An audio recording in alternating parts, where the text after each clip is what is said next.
మంగళగిరి దీనికంటే మంచి సీట్లున్నాయి. మంచి సీట్లుంటే ఎలక్షన్లు వచ్చాయి. నేను ఆ రోజు సజెస్ట్ చేశాను, మంగళగిరిలో ఇంతవరకు మనం గెలవలేదు, ఒకేసారి గెలిచాం. 40 సంవత్సరాల సుదీర్ఘ రాజకీయ చరిత్రలో మొట్టమొదటిసారిగా ఎంఎస్ఎస్ కోటేశ్వరరావు ఉంటే అప్పట్లో గెలిచాం.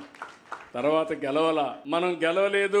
మన కార్యకర్తలు హుషారుగా లేరు కాబట్టి లాస్ట్ మూమెంట్ పోతున్నారు కాబట్టి ఆలోచించమని నేనైతే సజెస్ట్ చేశాను. సజెస్ట్ చేస్తే కాదు నేను ఇక్కడే నిలబడతానని నిర్ణయం తీసుకున్నారు. నేను అలో చేశాను. 5,000 ఓట్లతో ఓడిపోయాడు.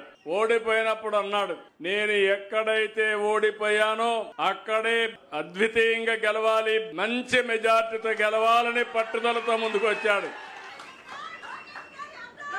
అది అతని పట్టుదల.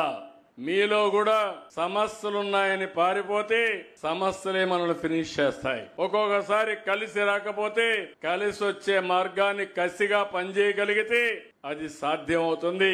అది లోకేష్ ఈ నియోజకవర్గం నిలబెట్టాడని చెప్పి కూడా నేను మీకు తెలియజేస్తున్నా. 5,000 మెజారిటీతో ఓడిపోయిన కాన్స్టిట్యున్సీ 91,000 మెజారిటీతో గెలవడం అనేది ఒక చరిత్ర.